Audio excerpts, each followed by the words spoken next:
All right, so we should be on number 4 of the CFS.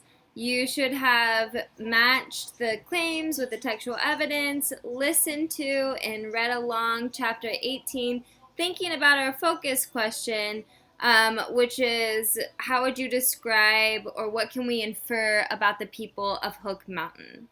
Then you should have taken a small quiz of chapter 18, and now you're going to look at the work for today and how I model it and how I answer the question. So, looking directly at your work, your next step, sorry, I'm going to pause a little bit here. Your next step is going to be laying out or numbering my thought process. So I want you to really pay attention to what I do. Okay? So the first thing that I'm going to do is I'm going to reread the focus question, which is what can you infer or figure out based on evidence in the text about the people on Hook Mountain? What traits would you use to describe these people? So, what can we infer about people on Hook Mountain? We should have put little stamps or flagged evidence while we were reading chapter 18, which is what I did. So the second thing I'm going to do is look back at the evidence that I flagged down, and I'm going to look back in that passage and read that text. So for this question, we learn about the people on Hook Mountain on page 228. So I'm just going to read a quick passage from there, and then I'm going to write a claim and model how to do that.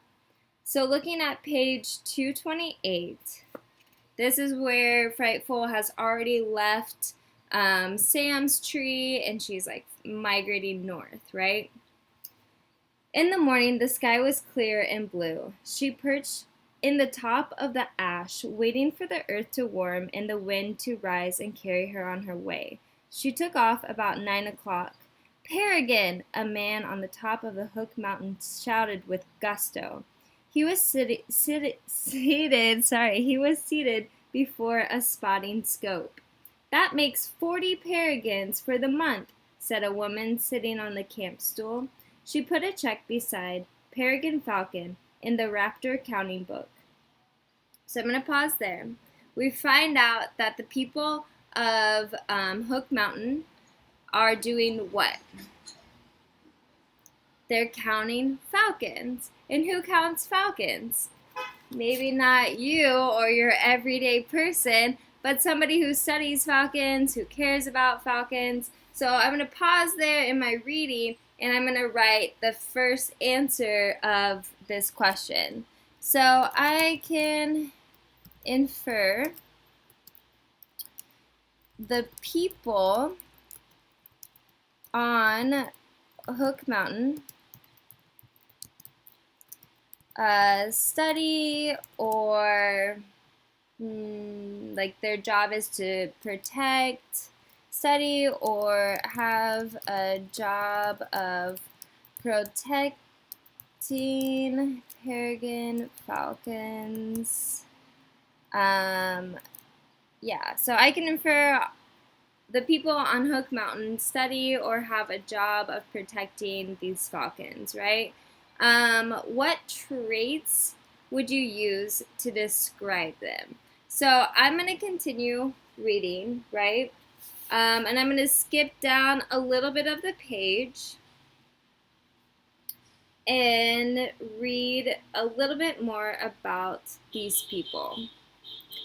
Okay, they counted because the birds of prey were losing grounds in the fight for survival.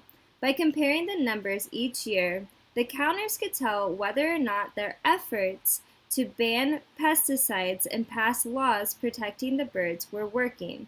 The birds of prey were vital to the health of North America. The people on Hook Mountain cheered when Frightful went over.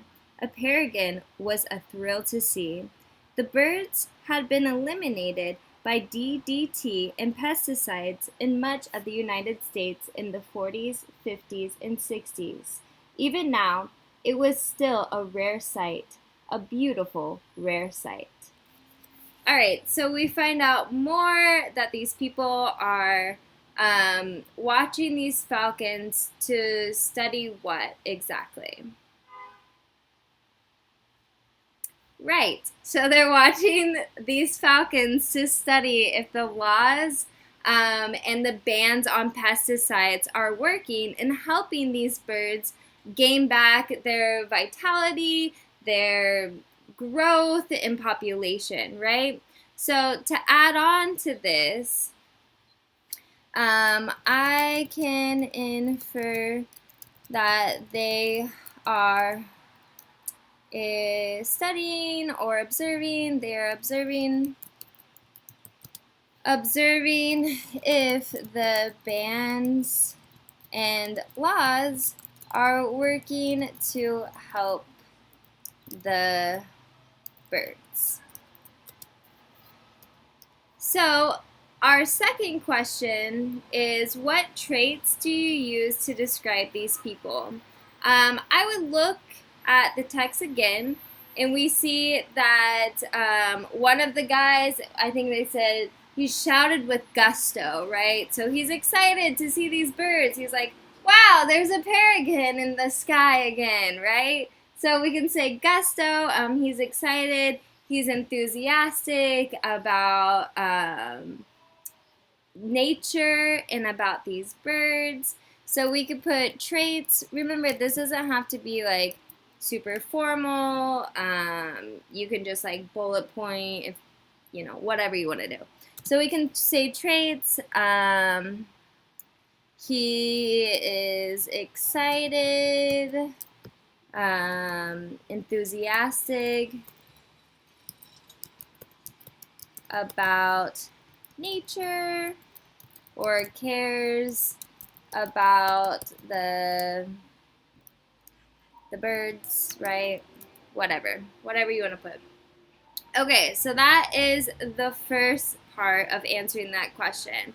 So the third thing that I'm going to do, now that I guess the third thing was writing my claim, right? So the fourth thing that I'm going to do is I'm going to look at the best textual evidence that supports my claim. So I have provided 3 quotes from the text. And what you're going to do is you're going to highlight. So you can just, highlight this, and you can bold it if you want to, if that's the right one. You can change the color. Maybe purple's your favorite color, so now the right answer is in purple. You can highlight it and do like this little highlight color. Whatever you believe is the right answer for my claim. So the first choice, which I am going to now just put them back to normal, hopefully. Okay, so the first choice of evidence is they counted because the birds of prey were losing ground in the fight for survival. Does that support the claim that the people of Hook Mountain are protecting the fountains, and they're observing if the bans and laws are working to help them?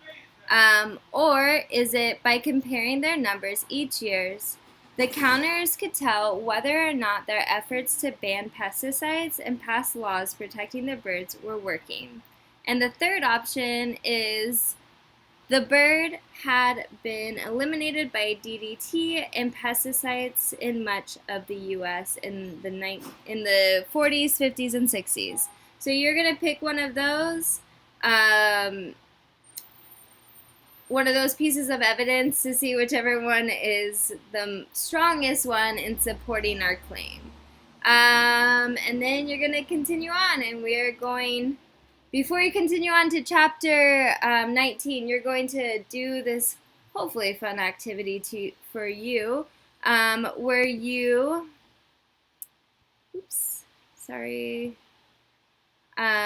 where you post what you think my thought process was. So this comes right after. You're just going to type in, what was Miss Page's thought process? The first thing she did was It was look back in the book, I think, or reread the focus question. Whatever you think it is.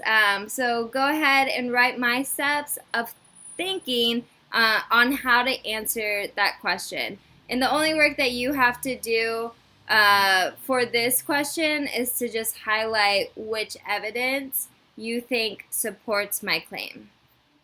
Keep going. We got chapter 19, and then we're done for the day.